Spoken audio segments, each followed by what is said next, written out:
Hello everyone, welcome to the divine classes. आज हम discuss करने वाले हैं यूटेट 2021 का जो एग्ज़ाम हुआ था उसका मैथ्स सेक्शन। तो चलिए स्टार्ट करते हैं। फर्स्ट क्वेश्चन, त्रिभुज ABC के मध्य बिंदु क्रमशः DEF हैं, तो ज्ञात कीजिए कि निम्न में से कौन सा कथन सत्य है। कोई ट्राइंगल दिया हुआ है ABC और उसके मिड पॉइंट दिया हुआ है DEF। ठीक है, इन तीनों पॉइंट्स को मिला देंगे तो यहाँ पर चार ट्राइंगल बने, 1 2 3 4, मतलब ट्राइंगल ABC चार पार्ट में डिवाइड हो जाएगा। ठीक है, तो हमें देखना है कौन सा स्टेटमेंट सही है। तो ऑप्शन में देखेंगे तो हम DEF और ABC के बारे में ही बात की है और उनके एरिया के बारे में, मतलब उनका एरिया के रिलेशन बताना है कि DEF का ABC के साथ क्या रिलेशन हुआ। ठीक है, जो ये चार ट्राइंगल बनेंगे ये देखने में डिफरेंट हो सकते हैं, लेकिन जो इनका एरिया होगा वो चारों का इक्वल होगा। ठीक है, तो ये चार छोटे छोटे ट्राइंगल मिलकर एक बड़ा ट्राइंगल बना रहे हैं। ठीक है, तो हमें बस DEF वाला बताना है, ये वाला मिड वाला क्वेश्चन। ठीक है, तो चार को बनाकर ये एक बड़ा ट्राइंगल बन रहा है। तो बड़े ट्राइंगल का कितना पार्ट है, ये 1/4 पार्ट है। ठीक है, क्योंकि चारों बराबर हैं, चारों में से एक ट्राइंगल ले लिया ट्राइंगल ABC का, तो वो किसके बराबर होगा, ट्राइंगल DEF। ठीक है, तो ऑप्शन डी करेक्ट हो जाएगा, इसी में है 1/4। तो चलिए नेक्स्ट क्वेश्चन। दिए गए यदि किसी दिए गए आंकड़े का समांतर माध्य A, ज्यामितिक माध्य G तथा हरात्मक माध्य H हो तो। ठीक है, तो इन तीनों में रिलेशन बताना। तो पहले हमें पता होना चाहिए होते क्या हैं। तो उसके लिए कुछ ऑब्जर्वेशंस मान लेते हैं, x1 x2 x3, इस तरीके से xn ऑब्जर्वेशन मान लेते हैं। तो ए क्या होता है, समांतर माध्य सम ऑफ टर्म्स। तो इन सभी को सम कर दो प्लस xn तक सभी का, और n से डिवाइड कर दो, मतलब जितनी टर्म्स हैं। और g क्या होता है, geometric mean nth root of इन सब की मल्टीप्लाई कर दो, x1 x2 इस तरीके से xn तक। और h क्या होता है, ऋणात्मक माध्य, या इसे कहते हैं harmonic mean n/1/x1 plus 1/x2 इस तरीके से प्लस 1/xn तक। ठीक है, अब हमें इन तीनों में रिलेशन कैसे पता करेंगे, क्योंकि इन तीनों को सॉल्व करेंगे तो बहुत मुश्किल हो जाएगा। तो एग्जांपल ले लेते हैं, दो ऑब्जर्वेशन मान लेते हैं, सबसे छोटा सा रहेगा। x1 मान लेते हैं 2 एंड x2 मान लेते हैं 8। तो यहाँ से a क्या आएगा, उसमें क्या था कि इनको प्लस करना है और जितने टर्म्स हैं उससे डिवाइड कर देना है। तो 2 + 8 10, अपन कितने टर्म्स है 1 और 2, तो 2 से डिवाइड, तो आ जाएगा 5। जी कितना आएगा, nth रूट, मतलब जितने टर्म्स है उतने बार रूट लेना है। तो ये 2 है तो स्क्वायर रूट, और इनकी मल्टीप्लाई कर दी, 8 2 = 16, तो ये आ जाएगा 4। उसके बाद एच एन तो 2 है, अपॉन 1/x1 कितना है 2, 1/x2 8, तो ये आ जाएगा इनका एलसीएम 8 और ऊपर 2 रहेगा। तो 2 4 = 4 प्लस 8 1 = 8 1, तो हो जाएगा 2/5/8। तो ये 8 जाएगा ऊपर, तो हो जाएगा 16/5, तो हो जाएगा 3.2। ठीक है, तो ए क्या आया 5, G 4 और H आया 3.2। तो सबसे बड़ा क्या है ए, उससे बड़ा G, सॉरी उससे छोटा G और सबसे छोटा H। लेकिन यहाँ पर अभी इक्वल टू का साइन भी है। ठीक है, सिर्फ ग्रेटर देन और लेस देन नहीं है, इक्वल टू का भी है। तो इक्वल टू कैसा आएगा वो भी देख लेते हैं। ठीक है, यहाँ पे मान लेते हैं ऑब्जर्वेशंस। वो इक्वल कब होता है कि जब सारे ऑब्जर्वेशन बराबर हों। जैसे मान लेते हैं x1 भी 2 है और x2 भी 2 है, तो a क्या होगा, दोनों को प्लस कर दो, 2 + 2 4/2, तो 2 आ जाएगा। g दोनों की मल्टीप्लाई कर दो 4 एंड स्क्वायर रूट, तो ये भी 2 आ जाएगा। और h n कितना है 2, और ऑब्जर्वेशन में x1 x2 भी 2 ही है, तो 2/½ एंड हाफ 1, तो 2/1 2, तो ये भी 2 है, ये भी 2 है और ये भी 2 है, तो तीनों बराबर हैं। तो यहाँ से क्या पता चले, जब ऑब्जर्वेशन बराबर होंगे तो ए जी और एच आपस में बराबर होंगे, A equal to G equal to H. ठीक है, ए के रिलेशन ये है हमारे पास, और एक हमें इससे मिला है, तो दोनों रिलेशन को मिला दीजिए। तो A less than equal to, sorry A greater than equal to G, G greater than equal to H, तो हमारे पास ये मिल गया। ऑप्शन देख लीजिए कौन सा सही है, पहला ही ऑप्शन सही है। नेक्स्ट, यदि दो संख्याओं का अंतर और गुणनफल 5 और 36 है तो उनके व्युत्क्रम में कितना अंतर है। ठीक है, इसको पहले सिंपल मेथड से करते हैं। 2 नंबर मान लेते हैं x और y, x बड़ा है y से, तो x माइनस वाई कितना हो जाएगा 5, और x इंटू वाई कितना हो जाएगा 36। तो यहाँ से y की वैल्यू निकाल दीजिए 36/x, तो x minus 36/x is equal to 5। तो इनका एलसीएम आ जाएगा, कितने 1 मान लीजिए x, तो x स्क्वायर हो जाएगा, ये 36 इज इक्वल टू 5। इसके नीचे 1 मान के cross multiply, X square minus 5x sorry X square minus 36 is equal to 5x। तो यहाँ से आ जाएगा एक्स स्क्वायर से एक तरफ ले आइए -5x माइनस 36। अब ये क्वाड्रेटिक इक्वेशन होगी द्विघात समीकरण, तो इसको सॉल्व कर लेंगे। इसको सॉल्व कैसे करेंगे? यहाँ कुछ नहीं, 1 पहले और तीसरे वाली कर दें मल्टीप्लाई, तो 1 और 36 और मल्टीप्लाई टर्म को इस तरीके से स्प्लिट करना है कि मल्टीप्लाई करने पर 36 आए, प्लस या माइनस करें तो माइनस के 5, तो X square minus 9x plus 4x minus 36 is equal to 0। 9 और 4 की मल्टीप्लाई करेंगे 36, -9 और +4 करेंगे तो माइनस के 5 बचेंगे। अब इन दोनों टर्म में से x कॉमन है, तो x माइनस 9 प्लस 4, यहाँ से सिर्फ 4 ही कॉमन आएगा और यहाँ 9 बचेगा इज इक्वल टू 0। तो x माइनस 9 और x plus 4 is equal to 0। तो यहाँ से x की वैल्यू कितनी आ जाएगी 9 और यहाँ से x की वैल्यू माइनस के 4। ठीक है, तो x की वैल्यू यहाँ पुट कर देते हैं, इसमें कर देते हैं y था y इज इक्वल टू 36/9, तो y इज इक्वल टू 4। ठीक है, और दूसरी को भी देख लेते हैं, y is equal to 36 upon minus के 4, तो y is equal to minus के 9 बचेगा। तो एक नंबर तो आ गया x इज इक्वल टू 9 और y इज इक्वल टू 4, दूसरा का x इज इक्वल टू -4 और y इज इक्वल टू -9। तो ये वाले नंबर ले लेते हैं 4 और 9। 4 और 9 इनके व्युत्क्रमों का अंतर बताना, 1/4 माइनस 1/9, तो कितना रहेगा 36 एलसीएम, 9 4 जा सॉरी 4 9 जा, तो यहाँ 9 माइनस 9 4 जा, तो आ जाएगा 5/36। ठीक है, एक बार इससे भी चेक कर लेते हैं इनसे क्या है। अब देखिए हम -4 बड़ा है -9 से, अगर इसका रेसिप्रोकल करेंगे तो बड़ा हो जाएगा, तो इसमें से माइनस करेंगे क्योंकि इसके रेसिप्रोकल का डिफरेंस निकालना है ना, तो माइनस 1/4, तो जगह -1/9 प्लस 1/4 हो जाएगा, नौ का 36, 9 4 जा माइनस के 4 प्लस 9 4 9 जा तो प्लस के 9, तो फिर बचेगा 5/36। ठीक है, दोनों से आंसर सेम ही आया, तो दोनों आंसर सही है और हमें तो फाइनल आंसर चाहिए, तो वो आ जाएगा 5/36, ऑप्शन ए करेक्ट हो जाएगा। लेकिन ये तरीका थोड़ा लेंथी था, तो हम थोड़ा शॉर्ट तरीके से दूसरा तरीका और देख लेते हैं जिससे बहुत आसान है और टाइम भी कम लगेगा, इतनी कैलकुलेशन भी नहीं करनी पड़ेगी। ठीक है, उनका डिफरेंस 5 दिया था 2 नंबर का और प्रोडक्ट दिया था 36। अब ये देख लेते हैं कि 36 आता कैसे है, मतलब किन दो नंबरों की मल्टीप्लाई करने पर आता है। एक आता है 1/36, सेकेंड 2 and 18, थर्ड है 3 और 12 की मल्टीप्लाई करेंगे, या 4 और 9 की मल्टीप्लाई करेंगे, या 6 और 6 की मल्टीप्लाई करेंगे। ठीक है, 6 पेयर्स बने हैं या 6 केस हैं, तो यहाँ पर डिफरेंस कितना होगा 35, यहाँ पर कितना होगा 16, यहाँ पर कितना होगा 9 और यहाँ पर होगा सिर्फ 5 एंड यहाँ पर होगा 0। तो एक ही केस है जिसमें डिफरेंस 5 आ रहा है, तो ठीक है, हमें दो नंबर मिल गए जिनका मल्टीप्लाई करने पर 36 आ रहा है और उनका डिफरेंस 5 है, तो इनका रेसिप्रोकल कर दीजिए, 1/4 माइनस 1/9, 36 9 माइनस 4 5/36। ठीक है, तो आप इस तरीके से कर सकते हैं, टाइम भी कम लगेगा, कैलकुलेशन भी कम करनी पड़ेगी इसमें। ठीक है, आंसर तो सेम ही आ रहा है, तो किसी से भी कर सकते हैं। नेक्स्ट क्वेश्चन, 20वीं सदी के स्वशिक्षित भारतीय गणितज्ञ प्रतिभावान कौन थे? ठीक है, तो इसका सही आंसर हो जाएगा श्रीनिवास रामानुजन। ठीक है, तो इसको याद रखना, ऑप्शन ए। नेक्स्ट, किसी कमरे की चारों दीवारों का क्षेत्रफल 660 मीटर स्क्वायर है तथा उसकी लंबाई उसकी चौड़ाई की दुगनी है, तो चौड़ाई ब्रेथ मान लेते हैं x, तो लेंथ कितनी हो जाएगी 2x दुगनी, और यदि कमरे की ऊंचाई 11 मीटर है तो उस छत का क्षेत्रफल निकालना है, मतलब छत का एरिया निकालना है। तो चारों दीवारों का जो एरिया होता है, या जिसे हम सरफेस एरिया भी बोलते हैं, 2L+B/H, वो कितना दिया हुआ हमें 660 मीटर स्क्वायर, तो 2x की लेंथ कितनी है 2x plus breadth x into ऊंचाई हमें गिवन है क्वेश्चन में 11 मीटर, दिया हुआ 660 मीटर। 11 से कैंसिल करेंगे, 11 से 66 और एक 0, इस 2 से कैंसिल कर लेंगे 30 टाइम्स, तो आ जाएगा 3x इज इक्वल टू 30। तो x की कितनी वैल्यू आ जाएगी 10, 3 से 3 10 है 30।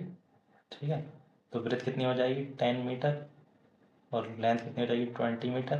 ठीक है, तो हमें बताना है छत का क्षेत्रफल होता है लेंथ इंटू ब्रेथ, तो लेंथ है लंबाई उसकी 20 मीटर, चौड़ाई है 10 मीटर, तो यह आ जाएगा 200 मीटर स्क्वायर। ठीक है, ऑप्शन सी। नेक्स्ट क्वेश्चन, यदि 10⁻3x इज इक्वल टू 125 हो तो 10⁻−2x का मान होगा। ठीक है, इसके लिए एक प्रॉपर्टी होती है, वो ध्यान रख लेना। अगर a⁻m और उसकी पूरे की पावर n है। तो यहाँ पावर a की पावर, ये पावर दोनों मल्टीप्लाई में चले जाएंगे, m n, ठीक है।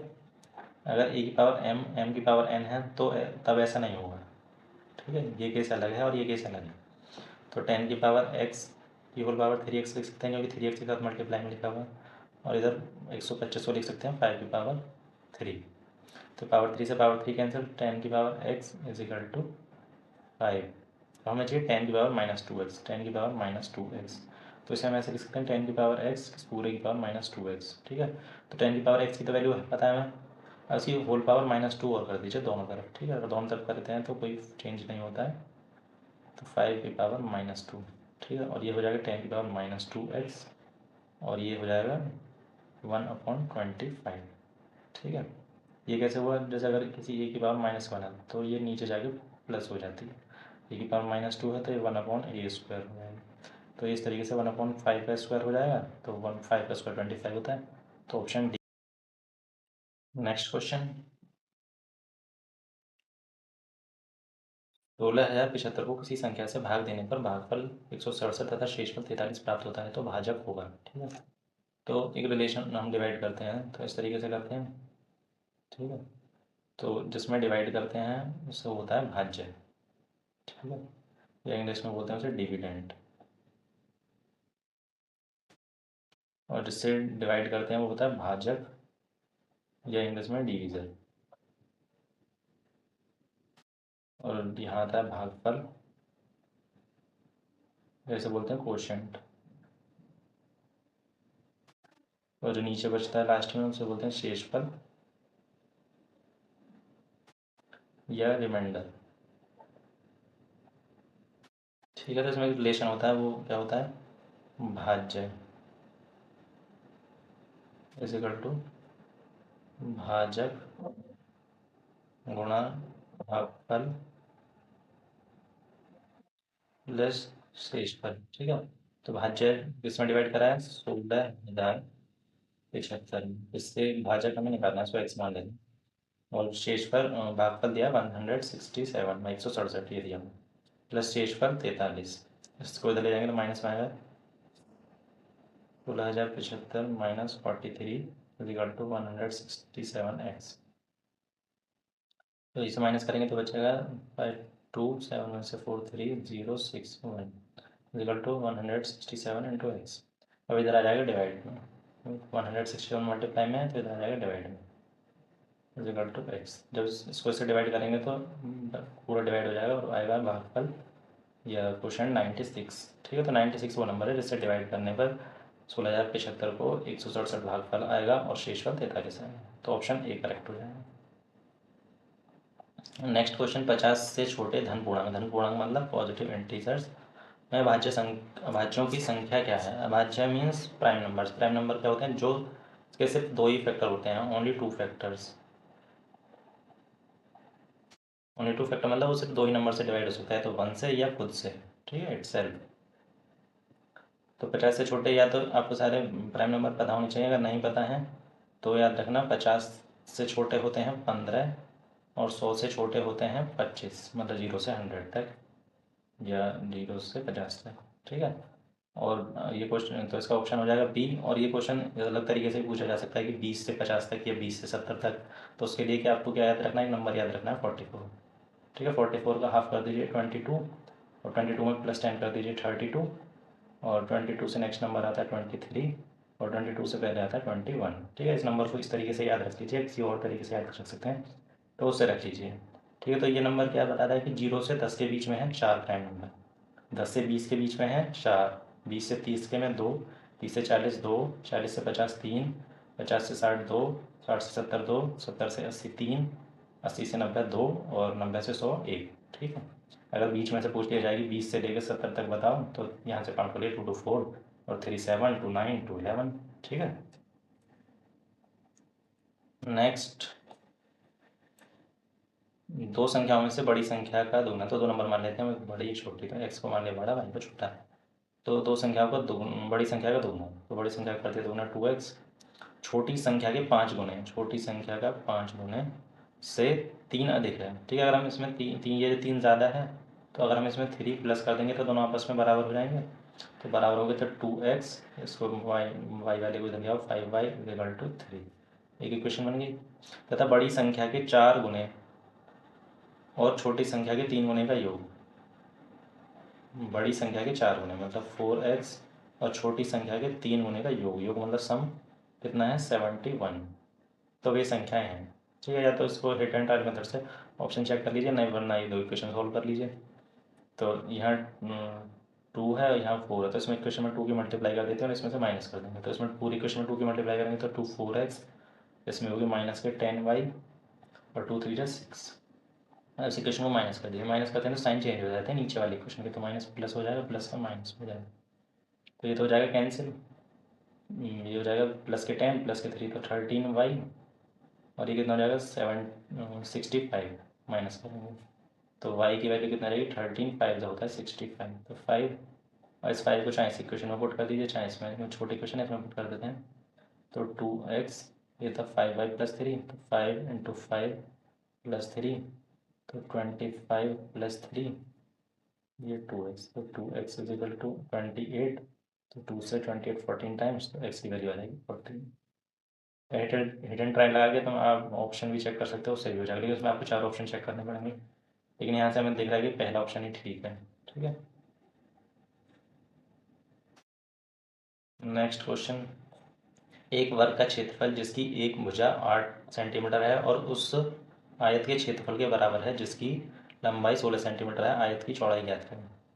तो स्क्वायर दिया हुआ है हमें और रेक्टेंगल दिया, उनका एरिया बराबर है। ठीक है, उनका एरिया बराबर है। स्क्वायर का एरिया क्या होता है साइड इंटू साइड, और साइड दी है 8, 8 मल्टीप्लाई 8 लिख लेते हैं इसका, साइड मल्टीप्लाई बाय साइड, और रेक्टेंगल का होता है लेंथ इंटू ब्रेथ, और उस आयत की लंबाई दी हुई है 16 सेंटीमीटर, ब्रेथ हमें पता करनी है। तो 8 2 जा 16, 2 4 जा 8, तो बी की वैल्यू कितना आएगी 4 सेंटीमीटर। ऑप्शन सी करेक्ट हो जाएगा। Next question. यदि A upon 3 equal to B upon 4 equal to C upon 7 हो तो A plus B plus C upon C का मान हो।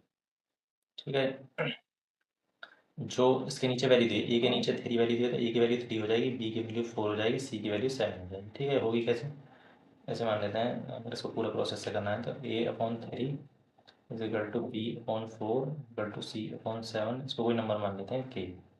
यहाँ से अब इन दोनों को इक्वल कर दीजिए, ए की वैल्यू कितना जाएगी 3 के, इन दोनों को इक्वल करेंगे तो बी की वैल्यू 4 के, इन दोनों को इक्वल करेंगे तो सी की वैल्यू 7 के, क्योंकि सब आपस में बराबर है, इसको एक नंबर मान लेते हैं जो सबके बराबर है।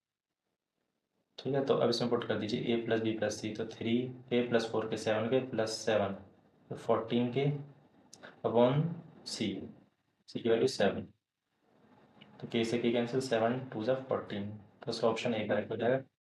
Next question. यदि 5 जनवरी 1991 को शनिवार था तो 3 मार्च 1992 को सप्ताह का कौन सा दिन होगा। ठीक है, 5 जनवरी 1991 को था सैटरडे। ठीक है,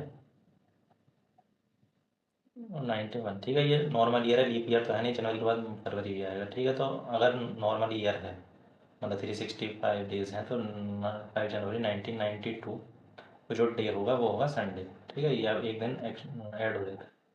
अगर ये लीप ईयर होता तो क्या होता फिर मंडे होता, उसमें 2 डेज। ठीक है, जो 29 फरवरी है वो और ऐड हो जाता है। अगर नॉर्मल ईयर है तो सिर्फ 1 डे ऐड होगा। ठीक है, ये याद रखना है आपको।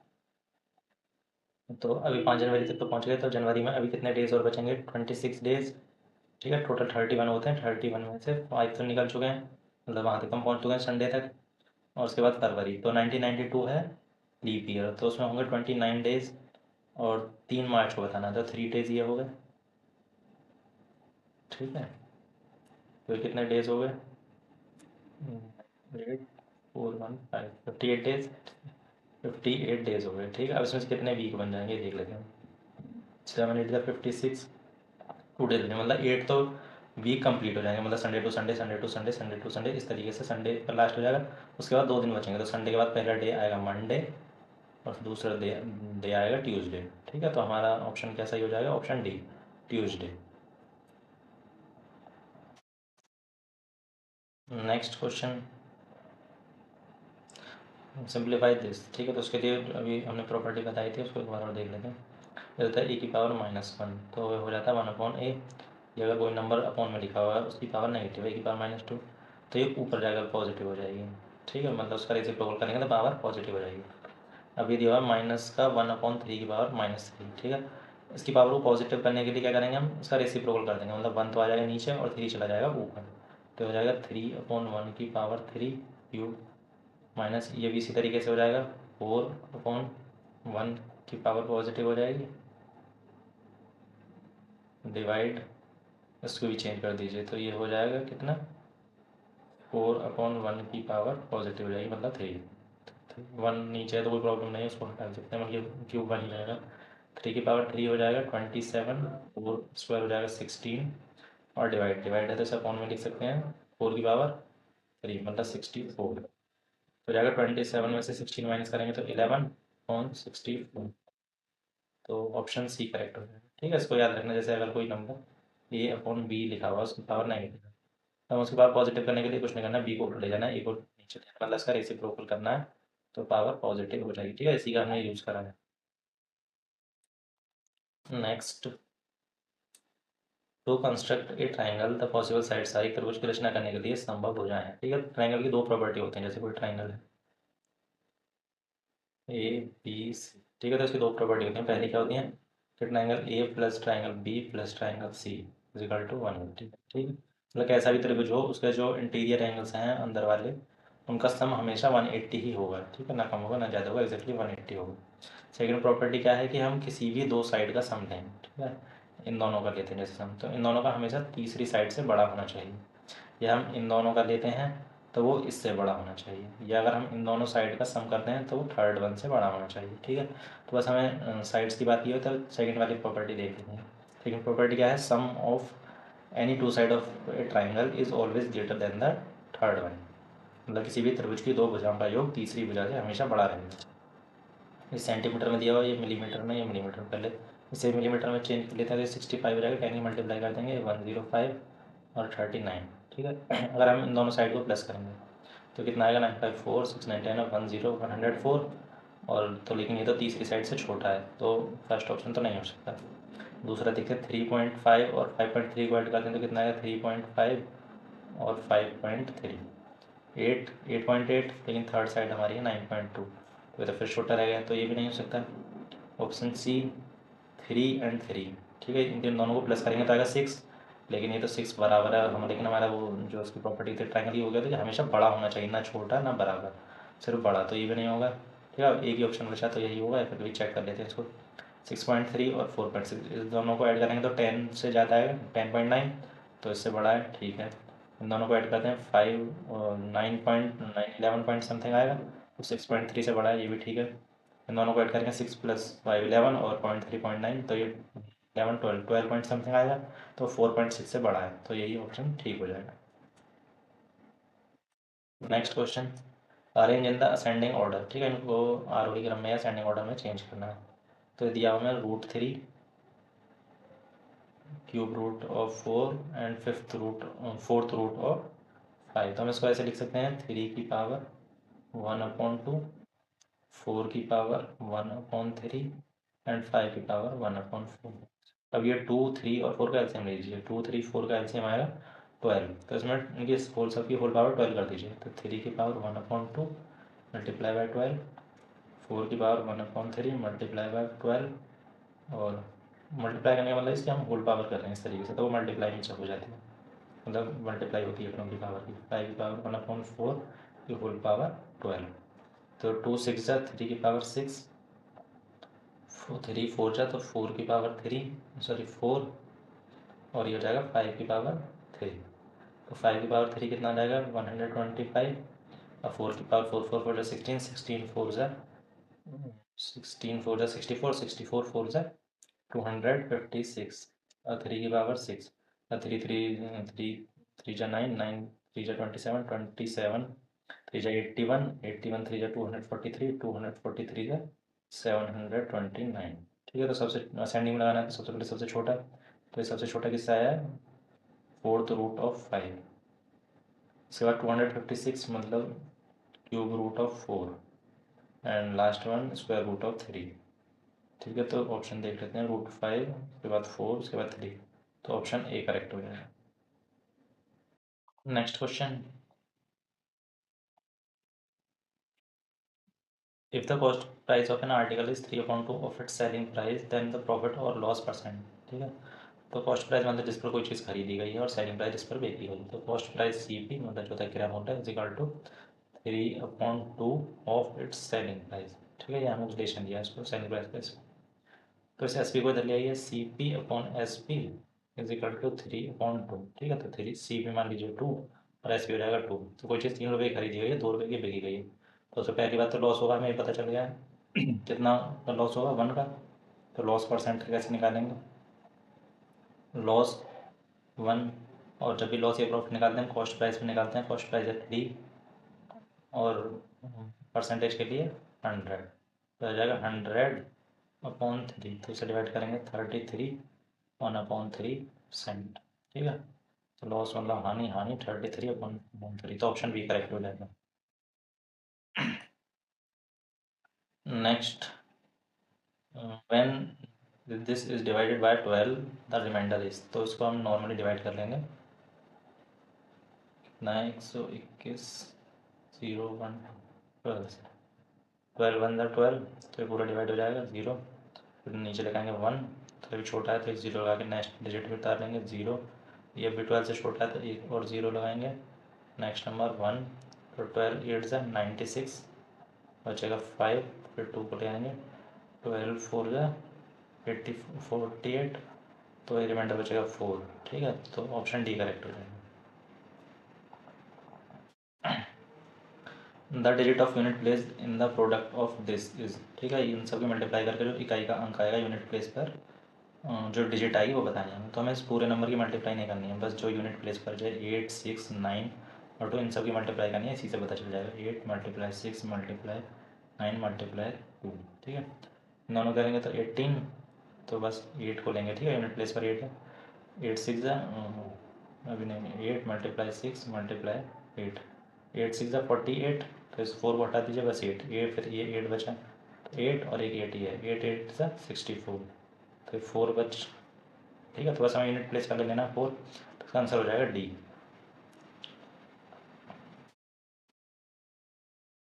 Next, what will be the median of the given data if the mean is 4.5। यदि आंकड़ों का माध्य 4.5 है तो उसका माध्य क्या होगा, तो सबसे पहले जो मीन होता है उसका फॉर्मूला लिख लेंगे, मीन मतलब माध्य। ठीक है, मीन वही समांतर माध्य ही होता है, तो मतलब सभी का sum, total sum on number of terms, जो एन था वहाँ पर। ठीक है, तो इन सभी का सम क्या होगा, 5 + 7 + 7 + 8 + x +5 +4 +3 +1 +2। ठीक है, और ये कितने काउंट कर लेते हैं, 1 2 3 4 5 6 7 8 9 10, तो 10 का डिवाइड, और मीन दिया हुआ हमें 4.5, तो इनके उनको सबको ऐड करेंगे तो कितना आएगा, 5 7 12 12 7 19 19 और 8 27 27 और 5 32 32 4 36 36 और 3 39 39 40 और 40 और 2 42, 42 + x और अपॉन में 10, 10 को इधर भेजेंगे, 4.5 में 10 की मल्टीप्लाई करेंगे तो हो जाएगा 45, 42 + x, तो x की वैल्यू कितनी आ जाएगी 3। ठीक है, x की वैल्यू 3 आ गई। अब हमें इसका निकालना है, अब एक्स की वैल्यू मिल गई 3, तो हमें निकालना है मीडियन। ठीक है, तो मीडियन के 2 फॉर्मूले होते हैं और वो डिपेंड करते हैं नंबर ऑफ टर्म्स पर। ठीक है, तो यहाँ साइड में लिख लेते हैं पहले, अगर n मतलब नंबर ऑफ टर्म्स ओड हो, तो फॉर्मूला होता है मीडियन का n + 1/2th टर्म। ठीक है,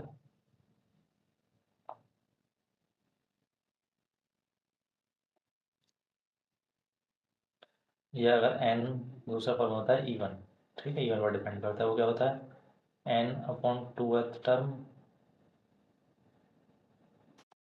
+ n/2 + 1th टर्म अपॉन 2। ठीक है, और ये टर्म किस पर डिपेंड, मतलब n पर डिपेंड करते दोनों फॉर्मूले, मतलब कि एन अगर ऑड होगा तो ये फार्मूला मीडियन के लिए यूज़ करेंगे, अगर इवन होगा तो ये वाला फार्मूला यूज़ करेंगे। और इसे यूज़ करते वक्त जो भी हमें डाटा दिया हो उसे या तो असेंडिंग ऑर्डर में लगाएंगे या डिसेंडिंग ऑर्डर में। तो असेंडिंग ऑर्डर में लगा देते हैं। 1 2 3 दो बार है, 1 और 2, क्योंकि एक्स की वैल्यू भी 3 आई है, और 4 एक बार है, 5 दो बार है, 7 दो बार है, एंड 8 एक बार। ठीक है, 1 2 3 4 5 6 7 8 9 10, 10 मतलब इवन है, तो सेकंड वाला फॉर्मूला लगाएंगे। तो मीडियन होगा n/2th टर्म, तो n की जगह 10/2th टर्म प्लस n, मतलब 10/n की जगह वैल्यू पुट कर देंगे 10/2 प्लस th टर्म अपॉन 2। तो कितना हो जाएगा, 5th term plus 5 plus 1 6th term का हाफ, मतलब अपॉन 2। तो 5th टर्म 1 2 3 4 5, तो 5 5th टर्म पर है 4 और 6th टर्म पर है 5, तो हो जाएगा 4 प्लस 5 9/2। तो इसको डिवाइड करेंगे 2 से, तो हो जाएगा 4.5। तो ऑप्शन डी करेक्ट हो जाएगा। ठीक है, next question. Most important person related with the method of analysis of variance in statics, सांख्यिकी में विचरण का विश्लेषण नामक विधि का मुख्य श्रेय है। तो ऑप्शन देख लेते हैं, लाप्लास, गॉस और एफिशन, न्यूटन। ठीक है, लाप्लास, गॉस और न्यूटन जो है ये साइंस से रिलेटेड है, तो एक ही ऑप्शन बचा सी। ठीक है, और यही सही ऑप्शन है, मतलब सही आंसर है। Next question, which measure of central tendency get affected if the extreme observation on both the ends of a data arranged in descending order are removed। ठीक है, ये कह रहा है कि यदि अवरोही क्रम में रखे गए आंकड़ों के दोनों छोरों से प्रेक्षण हटाए जाते हैं तो केंद्रीय प्रवृत्ति के कौन से मापक प्रभावित होते हैं, मतलब कौन से चेंज होते हैं। तो ये मीडियन जो होता है, ठीक है, वो किस पर डिपेंड करता है कि वो एन, मतलब नंबर ऑफ टर्म ऑड हैं या इवन है। ठीक है, तो अगर दोनों तरफ से हटाए जाएंगे, जैसे सपोज कीजिए 8 6 5 4 3, अभी ये ऑड है तो ऑड का क्या फॉर्मूला होता है, n+1/2th टर्म, तो 5 + 1 6/2, तो थर्ड टर्म, थर्ड मतलब 5, अगर दोनों छोर से हटा दिए, 3 को भी हटा दिया और 8 को भी हटा दिया, तो 3 टर्म बचे। तो अब 3 टर्म बची हैं, तो 3 + 1/2th टर्म, तो 3 + 1 4, 4/2 2th टर्म, सेकेंड टर्म तो 1 2, सेकेंड टर्म 5 है। ठीक है, तो अगर दोनों छोर से हटाएंगे तो मीडियन चेंज नहीं होगा। ये क्या क्या चेंज होंगे, फिर मीन चेंज हो जाएगा क्योंकि वो डाटा पर डिपेंड करता है, और मोड, मोड मतलब जिसकी सबसे ज़्यादा फ्रिक्वेंसी होती है या जो सबसे ज़्यादा बार आया होता है वही होता है मोड। तो ऑप्शन देख लेते हैं, मीडियन नहीं होगा, मीडियन नहीं होगा, मीडियन नहीं होगा, तो एक ऑप्शन बचा mean and median, sorry mean and mode, Hindi में माध्यक और बहुलक। तो ऑप्शन सी करेक्ट हो जाएगा।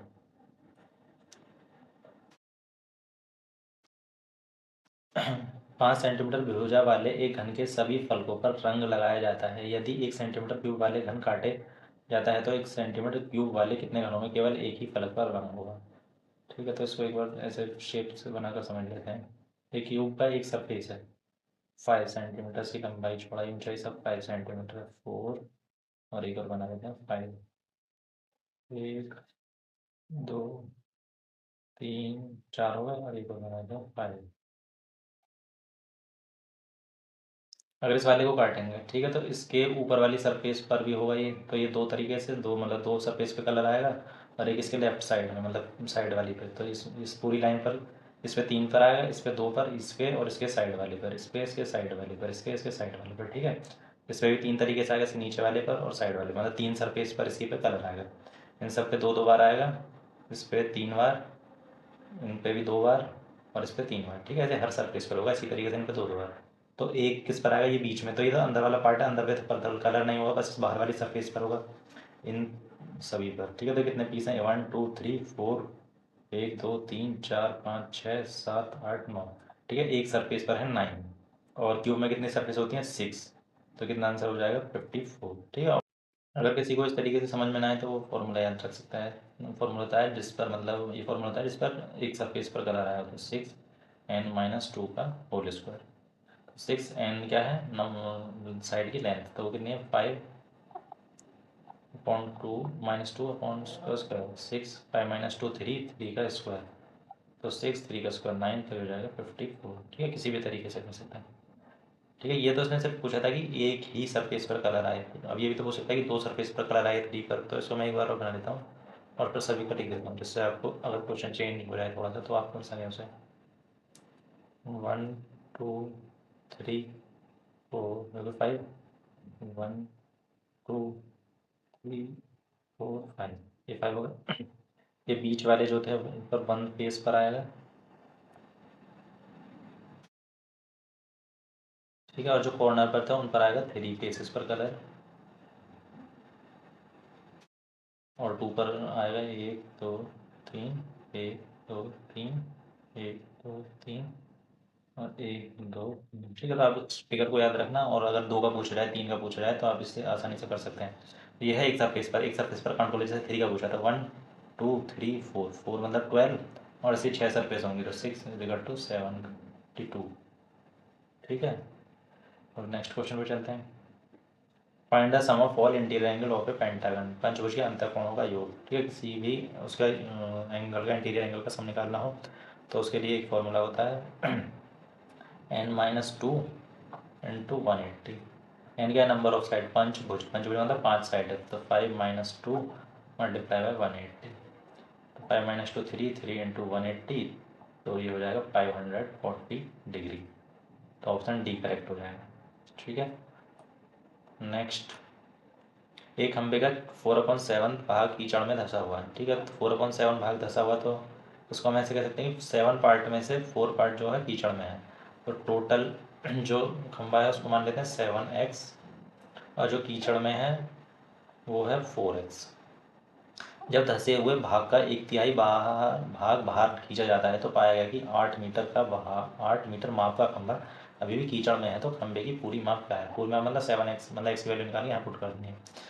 अब बाकी इन्फॉर्मेशन से देखते हैं। जब धसे हुए का 1/3 भाग बाहर खींचा जाता है, 1/3 बार भाग आ गया तो अंदर कितना बचा, 2/3, तो पाया गया कि 8 मीटर माप का खंभा अभी भी कीचड़ में है, तो 2/3, ये 1/3 तो बाहर आ गया, तो 2/3 कीचड़ में है, तो 4x का 2/3 पार्ट बाहर आ गया। उसकी वैल्यू दी हुई है 8 मीटर, तो 4 2 ज़ा 8, 8 से 8 कैंसिल, ये 3 उधर जाके मल्टीप्लाई में जाएगा, तो x की वैल्यू कितनी आएगी 3। और हमसे टोटल पूछा है तो 7 मल्टीप्लाई बाय 3 तो आ जाएगा 21। ऑप्शन सी सही हो जाएगा, ठीक है। नेक्स्ट, ए और बी किसी काम को 12 दिन में कर सकते हैं, ठीक है। कोई काम है जिसको ए और बी दोनों मिलकर कर रहे हैं 12 दिन में, बी और सी उसी काम को कर रहे हैं 15 दिन में, सी और ए उसी काम को 20 दिन में करते हैं, सी और ए कर रहे हैं उसी काम को 20 दिन में, तो ये अकेले उस काम को कितने दिन में कर सकता है। तो पहले इसके लिए वही शॉर्ट वाला मेथड कर लेंगे, फिर इन तीनों का एलसीएम निकाल दीजिए। जो एलसीएम आएगा वो होगा टोटल वाली, 12 15 और 20 का एलसीएम कितना होगा, निकाल लेते हैं, निकाल लेते हैं। 12 15 और 20, 2 से पहले 2 6 15 ऐसे रहेगा, 2 10 2 3 15 ऐसे ही रहेगा, 5 सा, अभी 2 से तो कोई भी नंबर कैंसिल नहीं होगा, 3 से हो जाएगा, 3 1 3 5 5 ऐसे रहेगा, और 5 5 1 5 1 2 2 4 4 3 12 12 5 60, तो टोटल काम आ गया 60, ठीक है। अब ये देखें ए और बी दोनों मिलकर एक दिन में कितने यूनिट काम कर रहे हैं। टोटल 12 दिन में काम कर रहे हैं, मतलब 12 दिन में पूरा काम कर रहे हैं, और काम जो पूरा है वो 60 है, तो एक दिन में 5 यूनिट काम कर रहे होंगे। इसको डिवाइड कर देंगे तो 15 से डिवाइड करेंगे 4, बी और सी मिलकर कितना काम कर रहे हैं 4 यूनिट, सी और ए मिलकर कितना काम कर रहे हैं 3 यूनिट, ठीक है।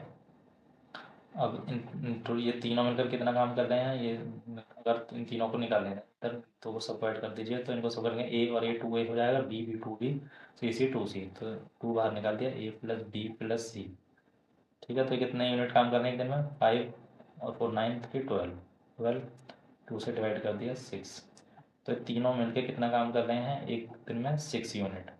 और हमें पता है बी और सी मिलकर कितना काम कर रहे हैं एक दिन में 4 यूनिट, तो बी और सी की जगह 4 रख देंगे, ए की कितनी यूनिट होगी 2 यूनिट पर डे, ठीक है। और टोटल काम कितना है 60, तो 60 से डिवाइड कर दीजिए इसे, तो जाएगा 30 डेज में वो ये अकेला काम कर लेगा, option A. Next, H C F of, जब भी फ्रैक्शन का एच सी एफ निकालना हो तो क्या करेंगे, जैसे सपोज कीजिए H C F of A upon B, B upon A upon B, C upon D, E upon F, ठीक है। तो यहाँ पे हमें अलग अलग करना है, न्यूमरेटर का अलग, डिनोमिनेटर का अलग। करना कैसे है, HCF निकालना है तो न्यूमरेटर का HCF निकालेंगे, HCF ऑफ ACE, और डिनोमिनेटर निकालेंगे LCM ऑफ BD और F। ठीक है, तो HCF अगर LCM पूछ रहा है तो LCM इसी का निकालते हैं, A/B, C/D और E/F। ठीक है, LCM पूछा है तो LCM निकालेंगे न्यूमरेटर का A, C और E का, और HCF निकालेंगे डिनोमिनेटर का हर का B, D और F का। ठीक है, तो हमसे HCF पूछा है तो पहले 14, 42 और 21 का निकालेंगे HCF मतलब जो दोनों में कॉमन हो।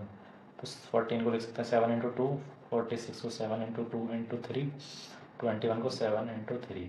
तो इन तीनों में क्या कॉमन है, 7, 7 एंड 7। इसमें 2 है, इसमें है, इसमें नहीं है, इसमें 3 है, इसमें है लेकिन इसमें नहीं है। ठीक है, तो इनका HCF कितना आ जाएगा, 7 जो हमें डिनोमिनेटर का निकालना था। अब इनका निकालना है LCM। ठीक है, तो यहाँ निकाल लेते हैं नीचे 33, 55 और 22 का LCM। 11 से तीनों कैंसिल हो जाएंगे, पहले 11 से कर लेते हैं। 11 3 जा, 11 5 जा, 11 2 जा। तो अब 2 से करेंगे 2 3 5 ऐसे ही रहेगा, 1 3 से करेंगे तो 3 ऐसे 3 का डिवाइड हो जाएगा, 5 ऐसे ही रहेगा, 1 हो चुका पहले। 5 से करेंगे तो ये आ गया। ठीक है, तो 2 3 जा 6, 6 5 जा 30, 30 मल्टीप्लाई बाई 11 तो ये जाएगा 330। तो आंसर हो जाएगा 7/330, मतलब 7/330। तो ऑप्शन C करेक्ट हो जाएगा। ठीक है भाई, सबको समझ में आया होगा। ठीक है, ये दोनों फॉर्मूले याद रखने हैं, अगर नेक्स्ट टाइम ये LCM भी पूछ सकता है। तो जैसे HCF पूछ रहा है तो हमें न्यूमरेटर का मतलब ऊपर वालों का HCF निकालना है, और HCF से दूसरा क्या होता है LCM, तो नीचे वालों का LCM निकालना है। अगर LCM पूछा है तो ऊपर वालों का LCM निकालना है, LCM से दूसरा क्या होता है HCF, तो नीचे वालों का क्या निकालना है HCF। Next, square root of 7 + 2 √10। ठीक है, 7 + 2 √10। तो हमें A + B का फॉर्मूला पता होना चाहिए। A + B का फॉर्मूला क्या होता है, A² + B² + 2AB। ठीक है, तो इसके यहाँ से कंपेयर कर दीजिए, 2 यहाँ पर आ रहा है और 2 यहाँ पर है, तो AB की वैल्यू कितनी आ गई, √10। तो √10 को कैसे लिख सकते हैं, बस एक ही तरीके से लिख सकते हैं, 5 × 2। तो इसे हम अलग अलग भी लिख सकते हैं, 5 √5 √2। तो A की वैल्यू √5 मान लीजिए, B की √2। तो हम ऐसे लिख सकते हैं A का स्क्वायर, तो मतलब 5 का स्क्वायर, B का तो √2 का स्क्वायर + 2AB, तो 2 √10। ठीक है, तो A ये हो गया, B ये हो गया और 2AB ये हो गया, और इसका स्क्वायर करेंगे 5 + 2, तो 5 + 2 7, तो 7 ही तो चाहिए था हमें क्वेश्चन में, तो वो भी मिल गया। तो इसे हम ऐसे लिख सकते हैं कि √5 + √2 का होल स्क्वायर। ठीक है, अगर यहाँ माइनस होता 7 - √2, ठीक है, तो यहाँ हम माइनस वाले फॉर्मूले से करते हैं। वो कैसे बनता है, 5 - 2 3 से बन जाता है, 3 - 2 √10 का अगर हम स्क्वायर रूट निकालेंगे तो वो आएगा √5 - √2। ठीक है, आप करके देख सकते हैं, तो हाँ स्क्वायर आएगा तो उसका स्क्वायर रूट निकालेंगे तो √5 - √2। तो इसका हमें स्क्वायर रूट निकालना था, 7 + 2 √10 की जगह हम ये लिख सकते हैं √5 + √2 का स्क्वायर। अब हमें इसका स्क्वायर रूट निकालना है, स्क्वायर से स्क्वायर रूट कैंसिल, तो ऑप्शन A करेक्ट हो जाएगा। प्लस माइनस में आगे पीछे, प्लस में आगे पीछे लिख सकते हैं, उससे कोई फर्क नहीं पड़ेगा। नेक्स्ट क्वेश्चन, एक एक वर्ग और एक समबाहु त्रिभुज की एक भुजा ओवेनिस्ट, ओवेनिस्ट मतलब कॉमन है, यदि त्रिभुज की एक भुजा 4/3 सेंटीमीटर लंबी है तो इस आकृति का परिमाप ज्ञात कीजिए। इस आकृति का मतलब पूरी फिगर का निकालना है। ये ट्राइंगल समबाहु त्रिभुज है और इसकी एक भुजा कॉमन है वर्ग से, तो वर्ग बना लिए, तो एक भुजा कॉमन ये हो गई। यदि त्रिभुज की एक भुजा है, एक भुजा 4/3 सेंटीमीटर, अभी समबाहु त्रिभुज इक्विलेटरल ट्राइंगल है तो इसकी तीनों साइड बराबर होंगी, तो ये भी 4/3 सेंटीमीटर, ये भी 4/3 सेंटीमीटर, और भुजा की चारों साइड बराबर ही होती हैं, हमको पता है। अगर ये 4/3 है तो ये भी 4/3 होगी, ये 4/3 और ये भी 4/3।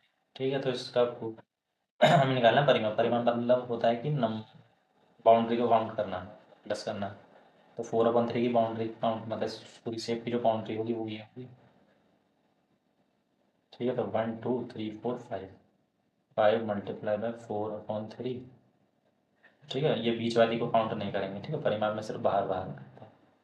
तो इनको प्लस कर दिए 1 2 3 4 5 5 और सारी बराबर हैं तो 4/3 से मल्टीप्लाई कर दीजिए 4/3 को 5 बार ऐड कर लीजिए एक ही बात है ठीक है। तो इसको 3 6 जा 18 2 रिमाइंडर बचा 2/3 मतलब नेगेटिव फ्रैक्शन में चेंज कर दिया तो ऑप्शन सी करेक्ट हो जाएगा।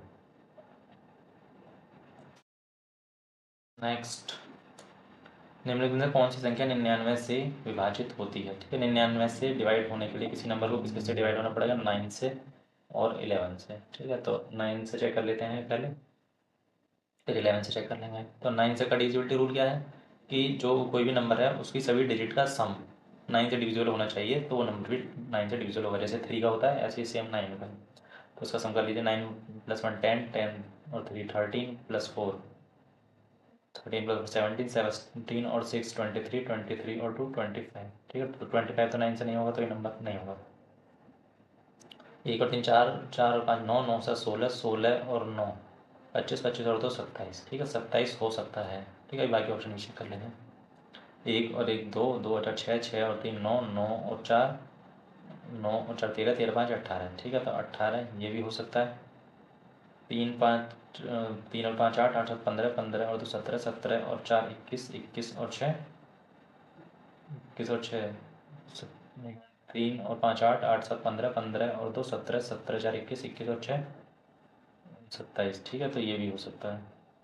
अब 11 का डिविजिबिलिटी रूल क्या होता है जो अल्टरनेट डिजिट का सम अब बस हमें 3 ऑप्शन और चेक करने हैं तो इसको करते हैं 1 3 5 7 9 2 ठीक है। तो 11 का कैसे करते हैं कि ऑड प्लेस पर जो इवन प्लेस पर डिजिट है उनका सम का जो डिफरेंस है अगर वो 11 से डिविजिबल है तो वो नंबर भी हुआ ठीक है। जैसे कि ये ऑड प्लेस पर है और ये इवन प्लेस पर इन डिजिट का सम कर लीजिए 1 + 5 6 6 और 9 15 और इवन प्लेस पर 7 और 3 10 10 और 2 12 12 तो इनका डिफरेंस कितना है 3 तो 3 तो 11 से डिवाइड नहीं होगा तो ये नंबर भी नहीं होगा। नेक्स्ट 1 1 4 3 4 5 का सम और इनका सम 1 + 4 5 5 + 4 9 और 1 + 3 4 4 + 5 9 ठीक है। तो 9 और 9 का सम 0 और 0 तो सभी नंबर से डिविजिबल है ठीक है। तो ऑप्शन सी करेक्ट हो जाएगा लेकिन एक बार इस ऑप्शन को भी चेक कर लेते हैं 3 5 7 2 4 0 6 7 2 तो ये ऑड ऑड पर और इवन इवन पर 3 + 7 10 10 + 4 14 14 + 6 20 और 5 + 2 7 7 + 0 7 तो 7 तो इनका डिफरेंस कितना है 13 तो 13 तो नहीं होगा 11 से डिविजिबल तो ऑप्शन सी ही करेक्ट हो जाएगा। Next question and last question what is pi pi क्या है प्राइम नंबर इरेशनल नंबर या रेशनल नंबर या इंटीजर ठीक है। तो पाई होता है इरेशनल नंबर। इरेशनल नंबर मतलब जिसे हम P/Q की फॉर्म में नहीं लिख सकते P/Q मतलब फ्रैक्शन की फॉर्म में नहीं लिख सकते ठीक है। अब कुछ लोगों को डाउट होगा कि फ्रैक्शन पाई की जो वैल्यू होती है वो तो 22/7 होती है लेकिन जो 22/7 होती है इसकी अप्रॉक्स वैल्यू होती है ना कि इसकी एग्जैक्ट वैल्यू या रियल वैल्यू। आई होप सारी चीज़ें आपको अच्छे से समझ में आएंगी आई होंगी। फिर भी अगर किसी को डाउट हो जाता है कोई भी तो प्लीज़ कमेंट करके पूछ सकते हैं। और ये जो हमने सेट सॉल्व किया था ये था 2021 का जो री एग्ज़ाम हुआ था ठीक है। और जो हम नेक्स्ट वीडियो में लेके आएंगे वो लेके आएंगे जो 2021 का जो एग्ज़ाम कैंसिल हुआ था जिसकी वजह से री एग्ज़ाम हुआ था उसको ठीक है। And thank you so much for watching this video.